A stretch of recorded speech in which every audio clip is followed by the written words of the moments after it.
The kings of all planets are especially meant for the protection of the inhabitants, and therefore the royal order should understand the science of Bhagavad Gita in order to be able to rule the citizens and protect them from material bondage to lust. Human life is meant for cultivation of spiritual knowledge in eternal relationship with the Supreme Personality of Godhead. And the executive heads of all states and all planets are obliged to impart this lesson to the citizens by education, culture, and devotion. In other words, the executive heads of all states are intended to spread the science of Krishna consciousness so that people may take advantage of this great science and pursue a successful path utilizing the opportunity of the human form of life. In this millennium, the sun god is known as Vivasvan, the king of the sun, which is the origin of all planets within the solar system. In the Brahma Samhita 5.52, it is stated, Yachakshuresha savita sakala grahanam raja samasta suramurti rashesha teja yasya gyaya brahmati sambrita kala chakro govindamadi purusham tamaham bhajami. Let me worship, Lord Brahma said, the Supreme Personality of Godhead, Govinda, Krishna, who is the original person and under whose order the sun, which is the king of all planets, is assuming immense power and heat. The sun represents the eye of the Lord and traverses its orbit in obedience to his order.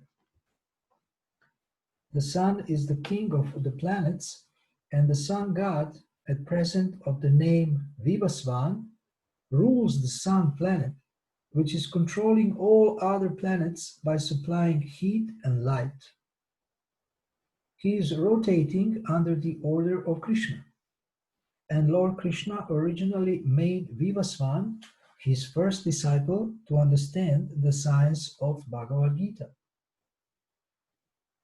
The Gita is not, therefore, a speculative treatise for the insignificant mundane scholar, but is a standard book of knowledge coming down from time immemorial. In the Mahabharata, Shanti Parva 348.51-52, we can trace out the history of the Gita as follows. Treta Yuga Dao Cha Tato Vivasvan Manave Dadao Manushchaloka Brityartham Sutta Yekshvakave Dadao Ikshvakuna Chakatito Vyapya Lokan Avasitaha. In the beginning of the millennium, known as Treta Yuga, this science of the relationship with the Supreme was delivered by Vivasvan to Manu. Manu, being the father of mankind, gave it to his son Maharaj Ikshvaku, the king of this earth planet and forefather of the Raghu dynasty, in which Lord Ramachandra appeared. Therefore, Bhagavad Gita existed in human society from the time of Maharaj Ikshvaku. At the present moment, we have just passed through 5,000 years of the Kali Yuga, which lasts 432,000 years. Before this, there was Dvapara Yuga, 800,000 years, and before that, there was Treta Yuga, 1,200,000 years. Thus, some 2,005,000 years ago, Manu spoke the Bhagavad Gita to his disciple and son, Maharaj Ikshvaku, the king of this planet Earth. The age of the current Manu is calculated to last some 305,300,000 years, of which 120,400,000 have passed. Accepting that before the birth of Manu, the Gita was spoken by the Lord to his disciple, the sun god Vivasvan, a rough estimate is that the Gita was spoken at least 120,400,000 years ago. And in human society, it has been extant for 2 million years. It was re-spoken by the Lord again to Arjuna about 5,000 years ago. That is the rough estimate of the history of the Gita, according to the Gita itself, and according to the version of the speaker, Lord Sri Krishna. It was spoken to the sun god Vivasvan because he is also a Kshatriya and is the father of all Kshatriyas who are descendants of the sun god, or the Surya Vamsha Kshatriyas. Because Bhagavad Gita is as good as the Vedas, being spoken by the Supreme Personality of Godhead, this knowledge is apaurushaya, superhuman. Since the Vedic instructions are accepted as they are, without human interpretation, the Gita must therefore be accepted without mundane interpretation. The mundane wranglers may speculate on the Gita in their own ways, but that is not Bhagavad Gita as it is. Therefore, Bhagavad Gita has to be accepted as it is from the disciplic succession, and it is described herein that the Lord spoke to the sun god spoke to his son Manu, and Manu spoke to his son Ikshvaku. Hare Krishna Prabhuji, could you, one of you who is the host, could you please record this and then send me the recording? Yes, Prabhuji, it is being recorded. It's being recorded, okay. Yes, So I will now read the verse again. Shri Bhagavan Vacha Iman Vivasvate Yogam Proktavam Aham Avyayam Vivasvan Manave Praha Manur Ikshvakave Bravit. The personality of Godhead, Lord Sri Krishna said, I instructed this imperishable science of yoga to the sun god Vivasvan, and Vivasvan instructed it to Manu, the father of mankind, and Manu in turn instructed it to Ikshvaku.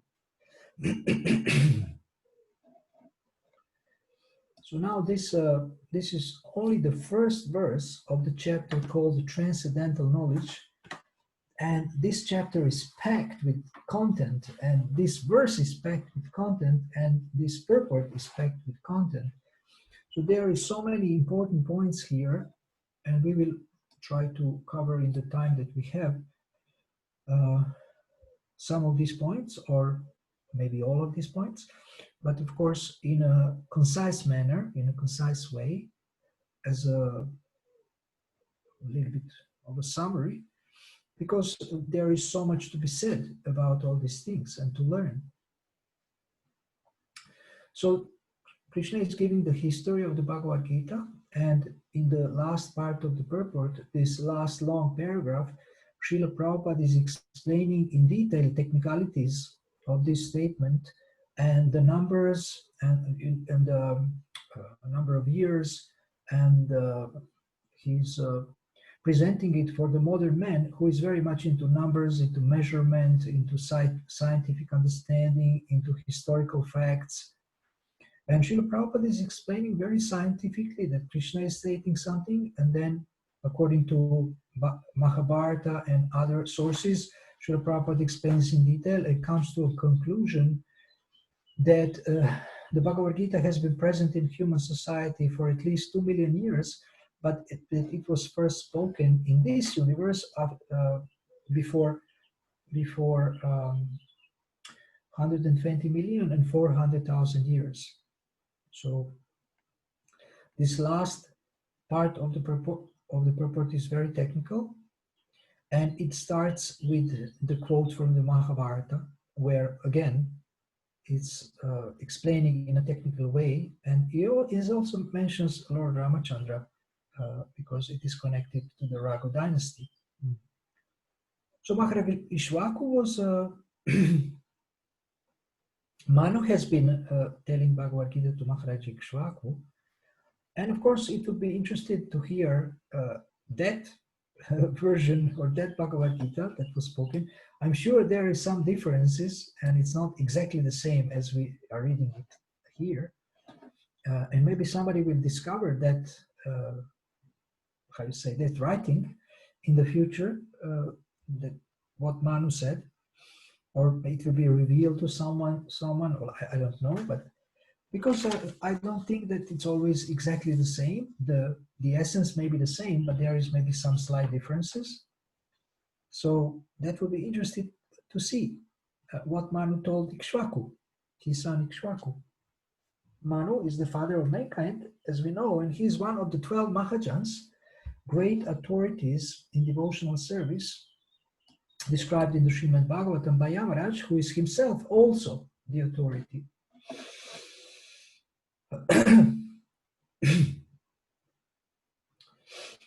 One point you describe here is that this knowledge is being, how to say, carried from person to person, from disciple, from guru to disciple, from disciple to another disciple, then another disciple becomes a guru, then they carry it to their disciple. So disciplic succession of teachers is there, and of disciples or students is there. And this is timeless knowledge. And this knowledge describes something that in modern professional literature is sometimes described as timeless principles. Timeless principles. And also, what are timeless principles? They also say they are natural laws. They are natural laws. And we know that natural laws are actually laws of God. They are created by God. So we have a very personal understanding of these laws. We know that there is a lawmaker. Not only laws, they didn't come out of their own free will, but the laws are there because they are given by God. So now this is very interesting that what modern success or happiness teachers say, that if you align yourself or align your action and align your life with timeless principles, you increase the probability of success. You increase the probability of success. Actually, some of them guarantee that you will be successful 100% if you follow these principles. Now we know that this is not 100% true. According to someone's karma, he may follow everything perfectly, but he might not get the result, and especially he might not get the result if the Lord doesn't approve it. So they don't mention the Lord, they don't mention the Lord's approval.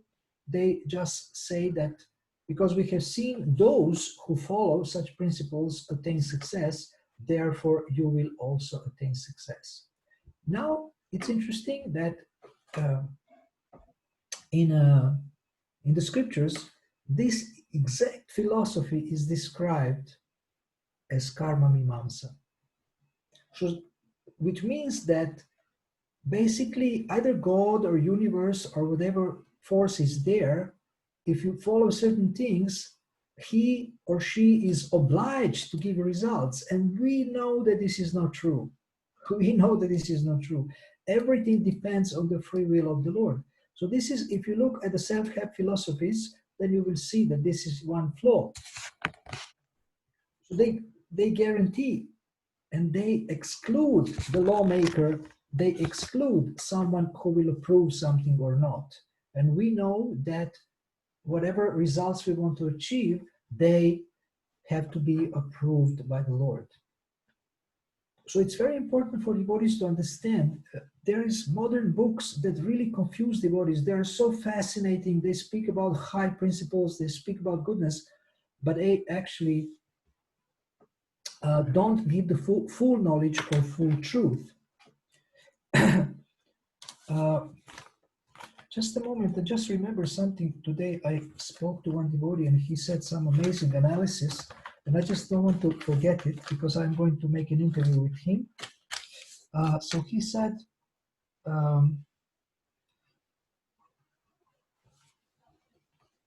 I will, just a moment.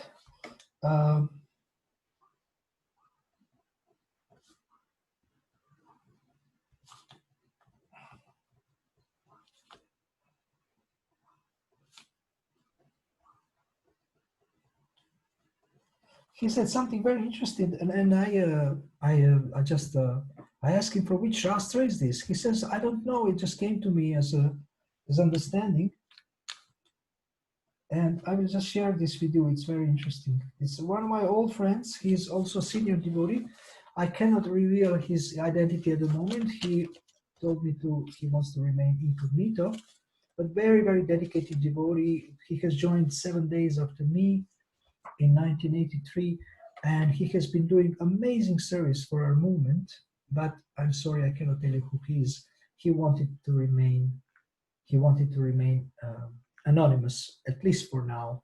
I will try to inspire him to reveal his identity, but for now I have to honor his request and keep confidentiality. So he said, if you are focused only on yourself, that's tamas.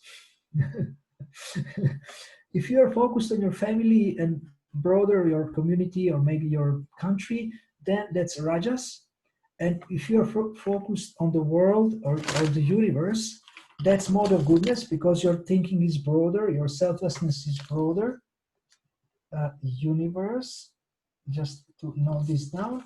And yes, this is goodness, but this is goodness which is tinged with passion and ignorance. It's not pure goodness, and beyond is Shuddha Sattva when you are focused on Krishna. So there are these levels, and we see people. He has given me example of people who are very famous, who are worshipped on this planet, and they commit suicide. They're not happy. They cannot feel this. They cannot feel happiness from this artificial position where they are put on the pedestal as a god and worshipped, but they know that they are not God, and they know that they are imperfect, and that they have so many flaws, and they're suffering like anything. So we wonder why these people commit suicide, because all their dreams come true. They have all the money, all the women, all the fame, and still they're not happy. And they take drugs, and even they have all the drugs, but still they're not happy. This is because the soul cannot be actually happy even on on the level of the mode of goodness, because goodness binds one in the material world. One is attached to being knowledgeable, to being a scientist, to enjoying the atmosphere in the material world, and in this way, this person remains as a first-class prisoner. This person is a first-class prisoner. So, in my life, I have seen that I follow certain principles that are given by Krishna in the Bhagavad Gita, and sometimes we learn from other books about certain principles. Like, for example, some books describe trust as a very important principle in life and in relationships. This is an obvious principle that is created by God, and that we have to follow. If we want to have successful cooperation, if we want to have successful relationships in the family, in the community, in the company, at our work, with our friends, we need trust.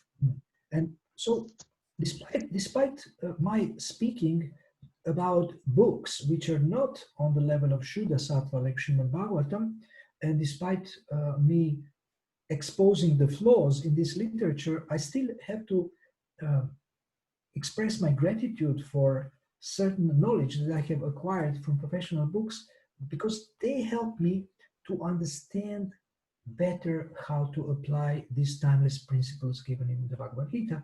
And the very example I mentioned is actually about building trust.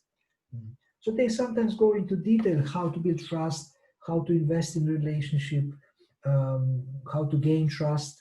and if you lose trust, how to regain it. This is highly valuable. I consider it highly valuable, and I respect these people for that, and I'm grateful for giving this knowledge. And I see that in the association of devotees, okay, also trust is so important. Sometimes we think that we are, like too transcendental to follow the human principles, or I don't know how to say, societal principles. But actually, we are not beyond that, and we should understand that these principles are given by God, like principle of building trust and being trustworthy and being a good example. These principles are there for us to follow, and it is said also in the Bhagavad Gita that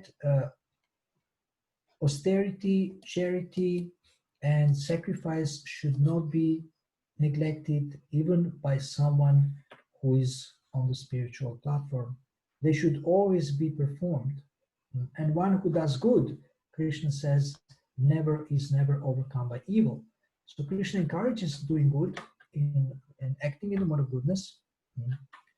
And this brings me to something I wanted to speak about in this class, to speak more about. But I'm just looking if there is anything else that I wanted to mention from the first part of the purport.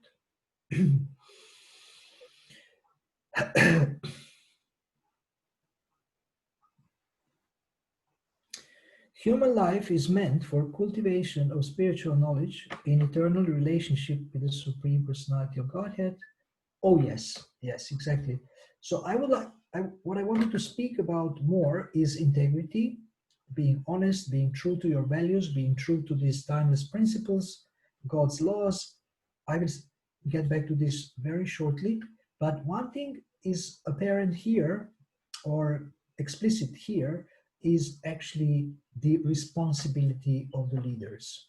Executive heads of states, kings, governors of different planets, they have a very, very high responsibility to educate people in spiritual life and to clearly communicate to people that this is the highest value that we need to fulfill in this lifetime.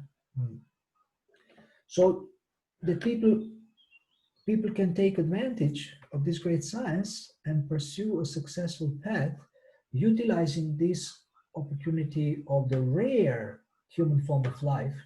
Manusya Durlabha Janma is described as that this human form of life is very rare and it's very precious. I just watched an interview of one devotee from Bosnia who was a prominent media personality. Um, he was famous by his role in a series of programs about which are like humoristic programs, but also programs that are sometimes expressing some sarcasm or maybe about politics, about how people think, and so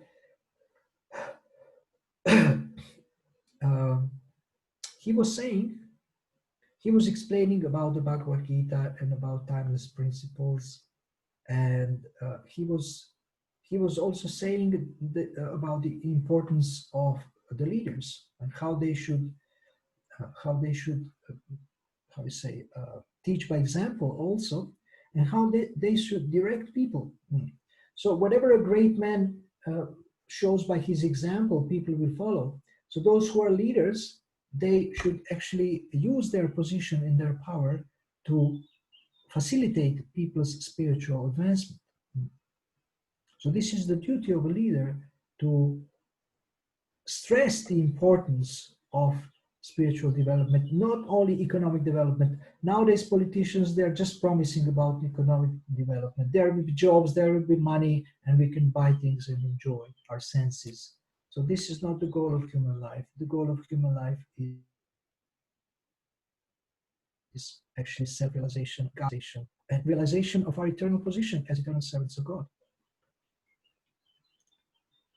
Now, regarding integrity today, because it's Kali Yuga and because people have been degraded to the modes of ignorance and passion, integrity is actually a very rare commodity. Integrity means so many things. I mean, I could speak for 3 hours about integrity. I have made a whole list of points that will be covered in our future seminar on integrity. But the reason I have started to think about integrity and to work on my own integrity is that I want to improve myself in that area. And if anybody else wants to join me, or they want to share their understanding or their knowledge about integrity, or they want to accept from me whatever I have learned and collected as knowledge about integrity, then we can have a very, very nice devotee success partnership. I have mentioned to you success partnership, which I said that I will share with you more about this. And at the moment, I do have integrity partnership and integrity goals with one devotee. So if we work on our own integrity, then we will be able to inspire other people, especially people who are honest, or who want to be more honest, who are sincere, to work on their own integrity. So what does that mean? Well, to me, it means so many things. People say you should walk your talk, you should keep your word, you should be true to your values, and many, many other things are there that I will share with you in some other class in more, like, how you say, in more detail. But one aspect of integrity is very important: to not make compromises. To not make compromises.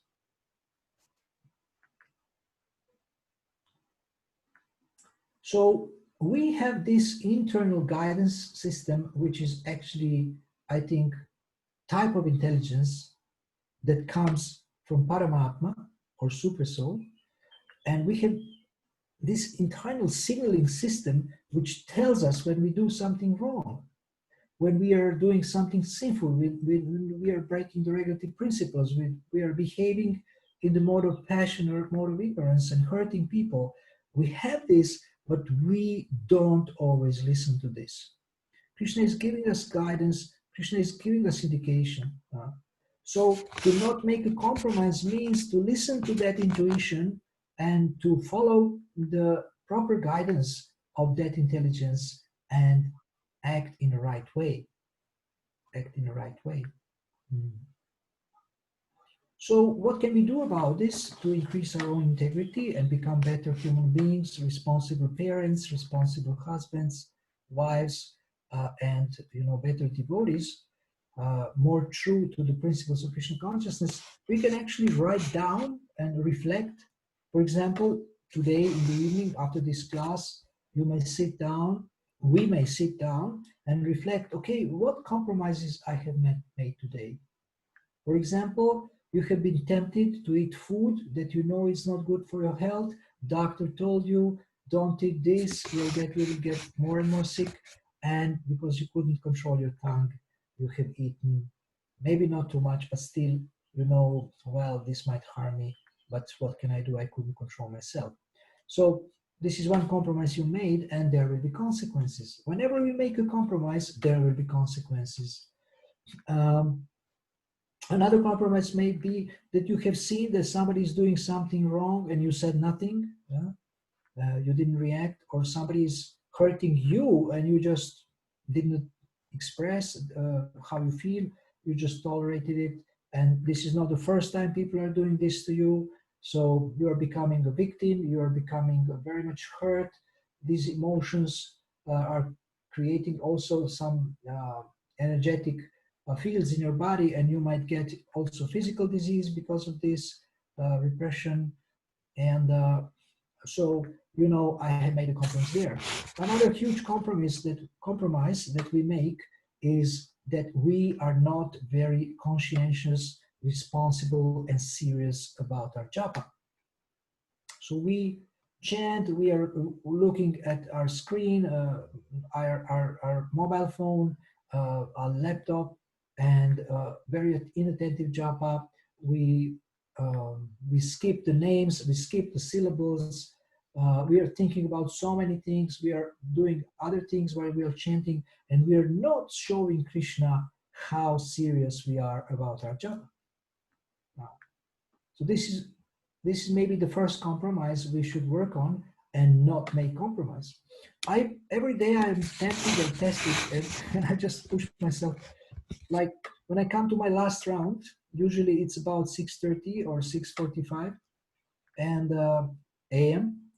And then the mind tells me, "Oh, turn on the laptop. It's only the last round." And I say, "No, no, you have to."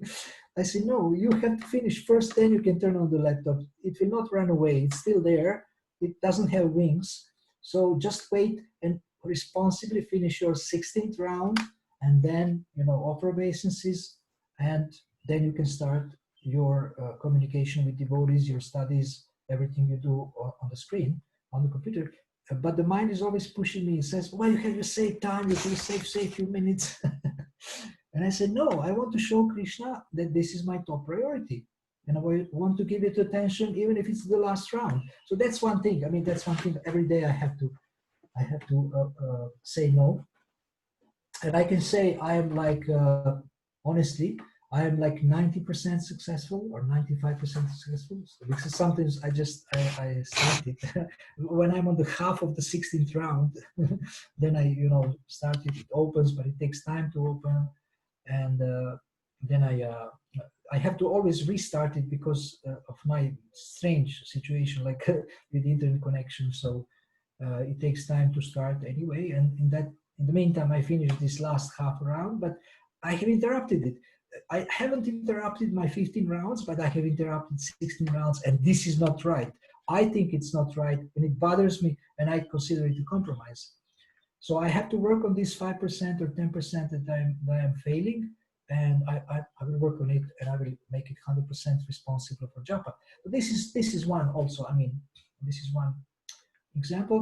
Or maybe in the job, some colleague is torturing you, bothering you, taking advantage of your kindness, or your boss is squeezing you out, they ask you to work overtime. So you sometimes have to be assertive, stand up, and fight for your rights. So this is also compromise that you're making. Maybe you're afraid. And I want to give you a wonderful example of a true story of a man who was in a coaching session, and he was thinking for himself, and the coach didn't advise him, didn't tell him anything, but he was thinking and came to a wonderful conclusion. He was analyzing how he is making a compromise because of fear.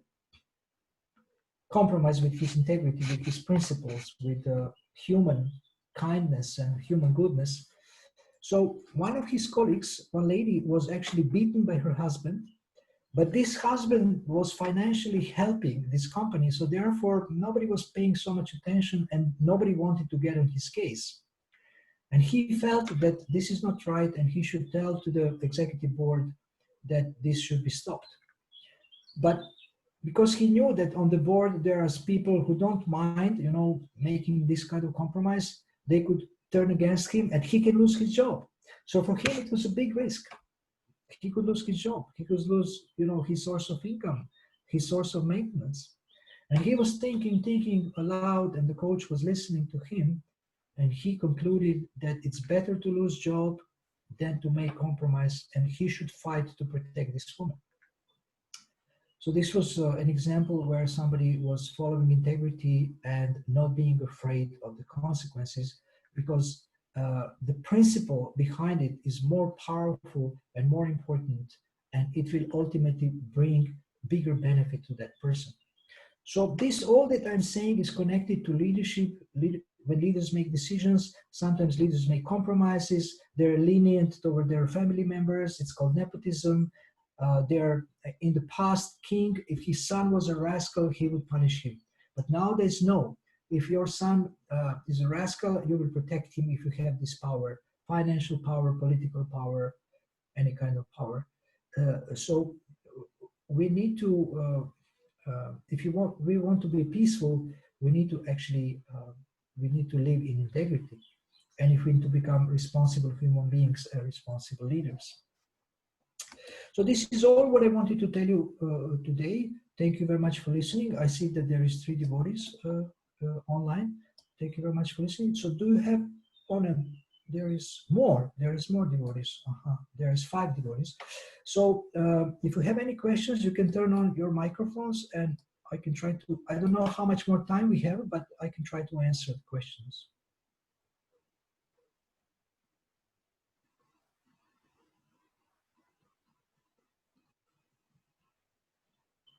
Haribo, is anybody there? Sorry, thank you, Prabhuji, for the beautiful class. Okay, so do you or anyone who is listening, I mean, I see 5 people online, but I don't know if they're there.